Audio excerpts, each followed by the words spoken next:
comment aujourd'hui tu penses pouvoir te différencier? Parce que il y en a tellement qu'on ne différencie pas les uns des autres quand on les connaît pas.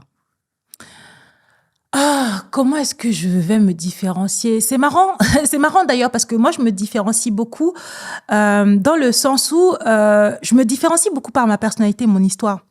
Dans tous les talks que je fais, je raconte ma vie et je raconte mes galères en fait. J'explique que j'ai raté ci, j'ai souffert ça, j'ai tout perdu, je suis tombée. Tu vois ce que je veux dire? Parce qu'en fait, c'est de se dire que dans tous les cas, à un moment, si la personne elle a besoin de travailler avec moi, il y a un truc d'énergie qui va faire que elle va vouloir creuser, tu vois. Mais te dire que oui, je suis la meilleure money mindset coach, non.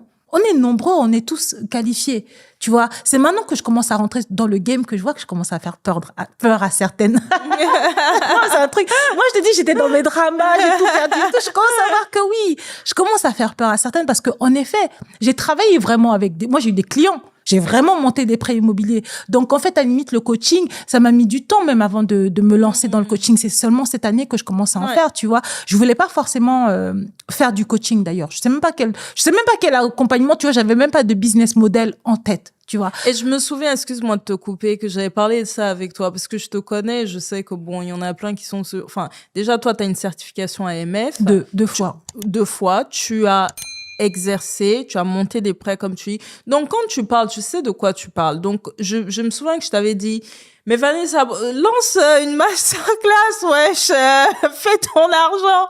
Et tu m'avais dit non mais Gigi, non parce que pour le moment, enfin. Et pourquoi j'ai dit que j'étais Vanessa Money and Mindset, c'est parce que je veux déjà travailler sur l'éducation des gens. Et tu l'as dit tout à l'heure, tu produis tellement du contenu de qualité que effectivement, tes coachs business ne peuvent te dire que t'es folle en fait, qu'il faut mettre ça, il faut monétiser.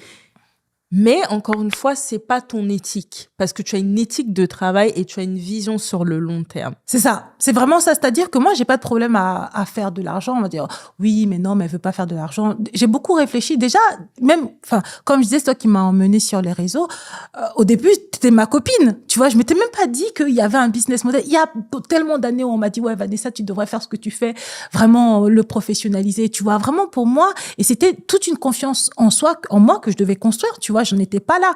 Et en fait, au fur et à mesure que ça a commencé à évoluer, j'ai commencé à me structurer et je ne voulais absolument pas accompagner en fait les clients parce que je me disais non, je vais revivre mon métier de banquier sans une banque. Enfin, tu vois, je me faisais toute une histoire sur l'accompagnement et le coaching en one-to-one. Et en fait, j'ai changé d'avis cette année parce qu'en fait, je me suis rendu compte que le coaching, c'était le meilleur moyen de connaître mes clientes vraiment. Et en plus que en fait, tu peux pas juste éduquer. Il y a un moment quand tu éduques quelqu'un et que quelqu'un te fait confiance, elle tous les jours, tu dis qu'il y a des blocages qui sont plus forts qu'elle. Bon, en fait, elle a vraiment des blocages qui sont plus forts qu'elle et elle a besoin d'avoir un coaching, tu vois. Et il y a aussi le truc où moi, je me suis beaucoup fait coacher. Et je pense que ça débloque des choses. C'est-à-dire que cette année, j'ai mis beaucoup d'argent dans des coachings pour moi. Je me suis fait coacher dans tous les sens, tu vois. Et donc, en fait, quand j'ai vu mes coachs bagarrer avec mes croyances limitantes, j'ai dit non. Que je me suis dit non mais c'est génial en fait tu vois ce métier c'est avoir encore plus d'impact et en fait c'est vrai que j'avais pas forcément vu ça tu vois j'avais pas ça en tête à l'origine c'est pour ça que faire des masterclass faire du coaching dans tous les sens ça m'intéresse c'est pas et comme tu dis j'ai une forme d'éthique c'est-à-dire que j'ai pas envie de faire des promesses que je ne veux pas tenir j'ai pas envie de vendre un lifestyle auquel je ne crois pas. Tu vois, j'ai envie d'attirer des femmes qui ont les mêmes valeurs que moi, parce qu'il y a aussi ce truc de valeur. Mes valeurs sont très importantes et je crois profondément que tu peux faire de l'argent, tu peux faire du business. Alors, t'en feras peut-être moins. Ça sera peut-être moins flamboyant, mais ça sera un truc, tu vois, dont tu es fier. Et c'est ça qui me drive. Tu l'as dit